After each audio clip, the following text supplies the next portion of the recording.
Selamat pagi dan shalom semua saudaraku yang terkasih di dalam Tuhan. Saya percaya pagi hari ini Anda diberkati Tuhan, Anda bangun dengan tubuh yang segar, tubuh yang baik, siap menerima berkat Tuhan yang baik sepanjang hari ini. Amin ya saudaraku ya. Hari ini kita memasuki hari yang keempat. Tema besar kita minggu ini adalah Kingdom Mindset. Dan judul renungan hari ini adalah The Mindset of a Steward.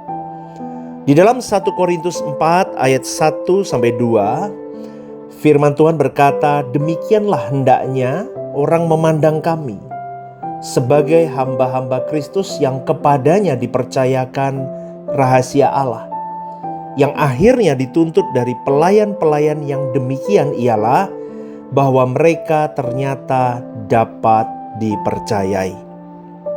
Saudaraku, salah satu perbedaan paling mendasar antara pola pikir dunia dengan kingdom mindset itu adalah cara seseorang memandang tentang kepemilikan. Dunia mengajarkan ini milikku, aku bekerja keras untuk mendapatkan ini semua, maka aku bebas melakukan apa saja dengan apa yang kumiliki hari ini.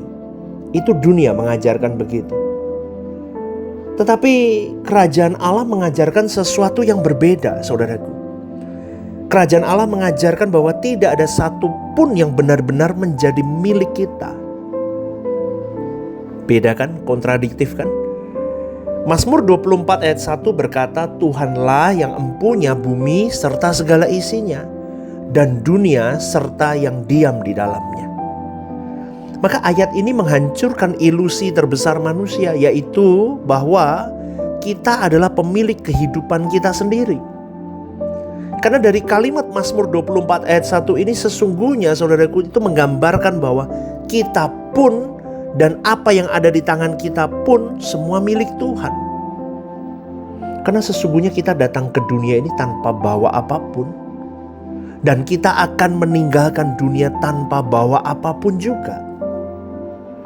Betul ya saudaraku ya, harta kita tinggalin.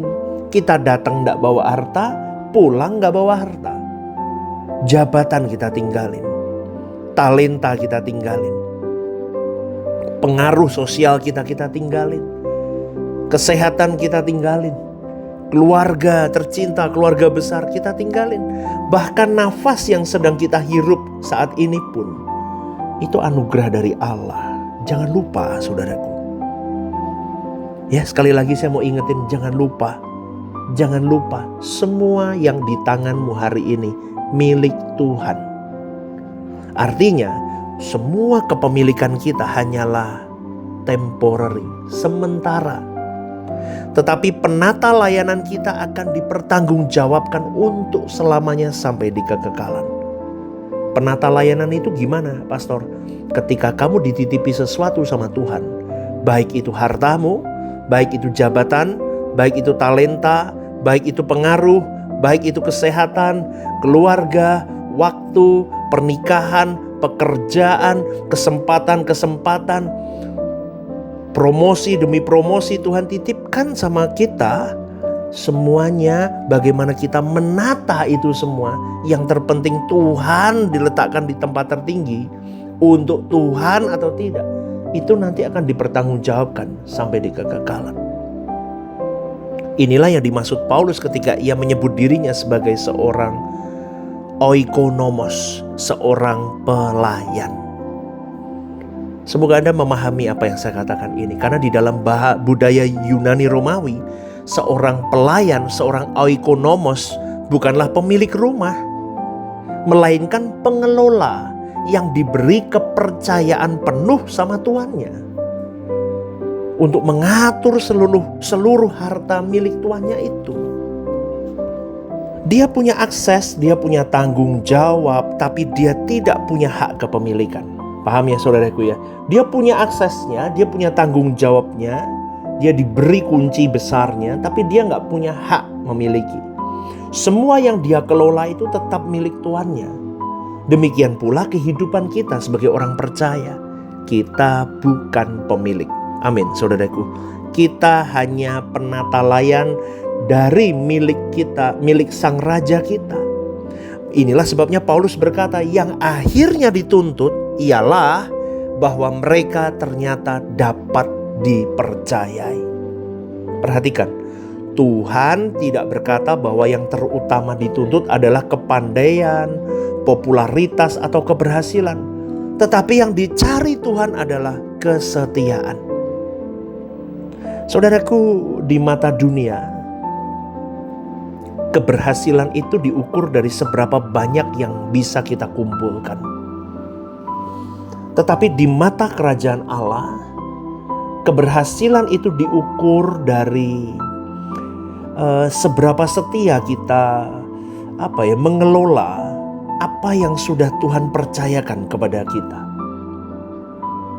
Dan Tuhan Yesus mengajarkan prinsip yang sama melalui perumpamaan tentang talenta yang terdapat dalam Matius 25 ayat 14-30 itu. Ketika sang tuan itu kembali, dia tidak bertanya berapa banyak yang sekarang menjadi milikmu. Tidak tanya begitu. Tetapi tuannya bertanya, apa yang telah engkau lakukan dengan apa yang kupercayakan kepadamu? Itu kata tuannya kepada hamba-hambanya. Ini adalah pertanyaan yang kelak akan dihadapi setiap kita sebagai orang percaya. Tuhan Yesus bisa ngomong begini sama kita, apa yang kau lakukan dengan apa yang sudah kupercayakan?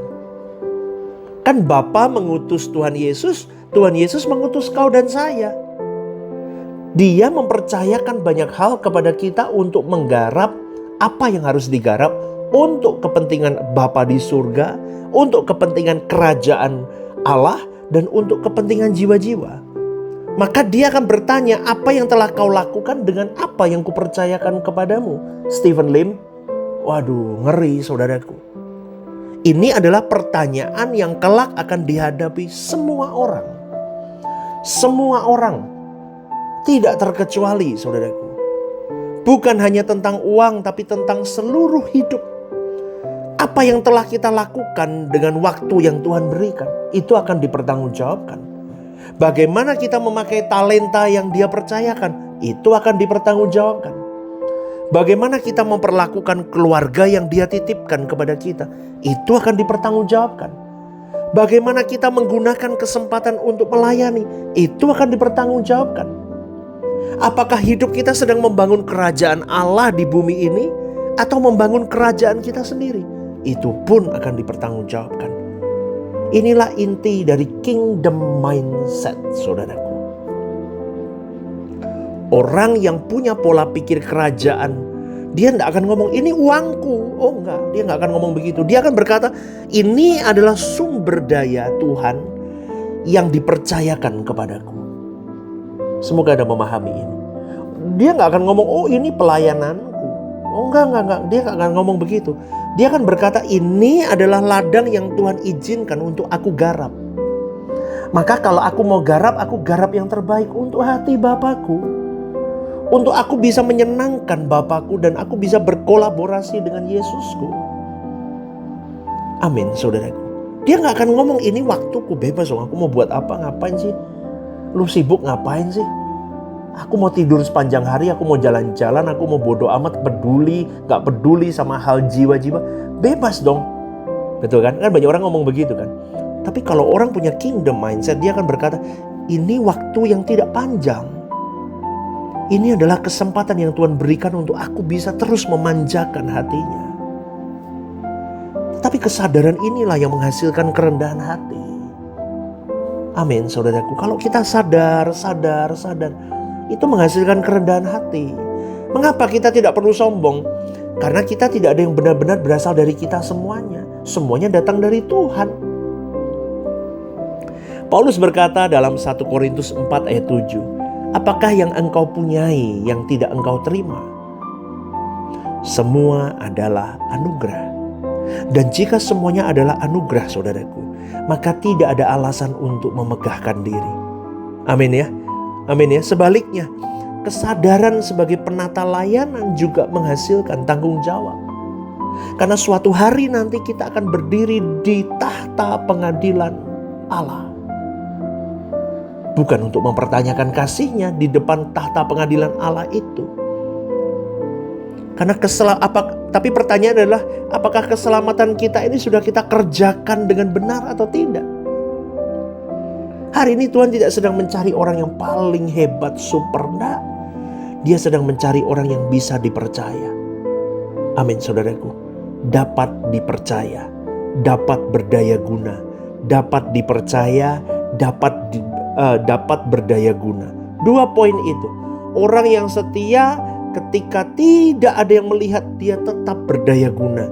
Ketika tidak ada yang melihat, dia tetap setia untuk bisa dipercaya.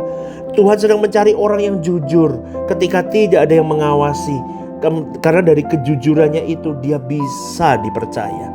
Tuhan sedang mencari orang yang menggunakan setiap berkat di tangannya untuk memuliakan Sang Pemberi berkat. Karena Tuhan sedang mencari orang yang bisa dipercaya. Karena pada akhirnya, saudaraku, hidup ini bukan tentang apa yang berhasil kita miliki.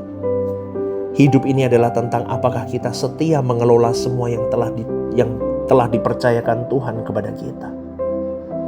Dan sukacita terbesar seorang penata layan bukanlah memiliki lebih banyak, tetapi sukacita terbesar adalah ketika mendengar sang raja itu berkata, "Baik sekali perbuatanmu itu, hai hambaku yang baik dan setia." Berulang kali loh saya masukkan ayat ini, Matius 25:21. Baik sekali perbuatanmu itu, hai hambaku yang baik dan setia. Karena saya rindu setiap kita punya kingdom mindset yang menyadarkan kita bahwa kita bukan pemilik, melainkan kita hanya penata layan. Semua yang kita miliki dari Allah, berada di bawah otoritas Allah, dan suatu hari harus dipertanggungjawabkan kepada Allah. Maka sekali lagi, saudaraku, kesuksesan kita menurut kerajaan Allah bukanlah punya lebih banyak, melainkan mengelola dengan setia apa yang sudah Tuhan percayakan kepada kau dan saya. Jadilah berkat, saudaraku, dimanapun kita berada. Ya, kita punya satu konsep yang benar, bertuhan yang benar. Karena di dalam kerajaan Allah, kita bukan pemiliknya kehidupan ini, tetapi kita hanyalah penata layan yang dari segala sesuatu yang sudah dipercayakan Sang Raja, kita ditemuinya, berkenan, dan bisa dipercaya. Amin ya saudaraku ya, semoga renungan ini jadi berkat. Amin ya. Renungan The Message, Jesus is our message. Tuhan Yesus memberkatimu. Haleluya.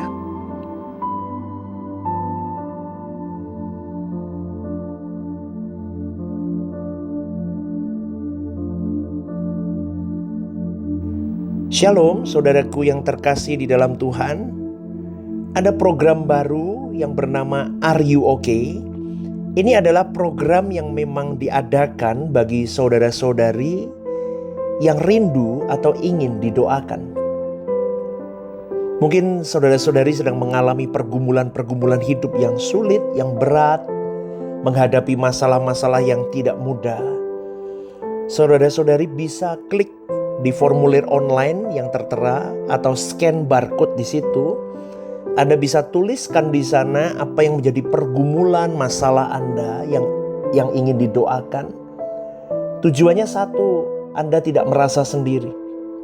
Saya sendiri akan mendoakan beserta tim yang akan menangani ini. Saya akan mendoakan di dalam mesbah-mesbah doa kami.